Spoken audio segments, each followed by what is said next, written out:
Microsoft Surface excels thanks to its thoughtful design, the sensible implementation of its keyboard cover, and the innovations brought about by its Start interface. Unfortunately, app support is dismal. Performance, especially on the internet, can be slow at times, and like the old guy at the club still hanging around after last call, the traditional Windows interface is still here, wearing out its welcome. Hi, I'm Eric Franklin, and today I'll take a first look at Microsoft Surface. First, let's talk about design. Surface has a larger than usual 10.6-inch screen. There's a built-in kickstand on the back, as well as micro HDMI, a full USB 2.0 port, and hidden under the kickstand, a micro SD card slot. Front and back cameras are 720p capable. There's also a headphone jack and a nice clicky volume rocker and power/sleep button. The Windows Home Touch sensor will take you back to the Start interface if you're ever confused or lost. Surface runs on Windows RT, kind of a light version of Windows 8, which includes the tile-based Start interface. If you're accustomed to other tablet interfaces, this one will take some getting used to.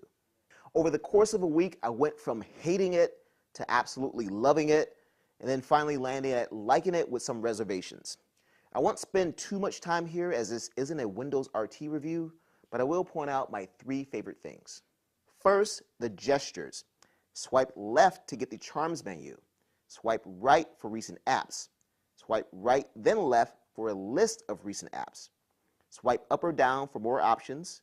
Swipe down across the screen to close an app. Like I said, there's definitely a lot to learn here, but it feels great once you do. Then there's split screen. Samsung tried this earlier in the year with the Note 10.1, but here it's fully realized. It allows you to watch movies while you work, or read comics while you watch movies, or even watch TV shows while you watch movies or play games or whatever. I really dig this feature. And lastly, search. You can easily search the entire drive or just a particular app. It's a convenient and efficient solution. The problem here is that the interface is still linked with the old Windows desktop interface. Surface comes with Office 2013 Preview, and each of those apps runs from the desktop. You can't install apps to this interface, which isn't touch optimized and has small icons and links that are just frustrating to use, and some options like programs and features serve no purpose at all. Touch cover doesn't have depressible keys, so it's going to take some getting used to.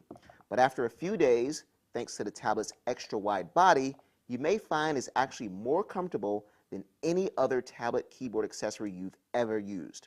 Type cover, which does have depressible keys, is even better with a much shorter learning curve. So what's the bad? Well, apps. Actually, they're not so much bad as pretty non-existent. If you're an app fiend, you need not apply here. Also, web speeds and opening app speeds are inconsistent and usually feel sluggish.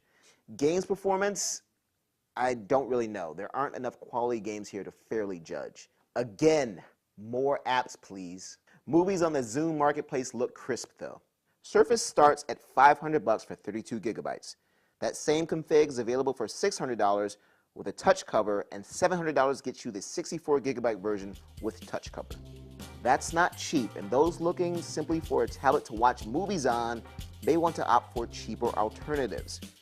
But thanks to its comfortable cover keyboard accessories and the inclusion of Office 2013, Surface is the best productivity tablet yet. It's a real shame, though, that there aren't more apps to choose from.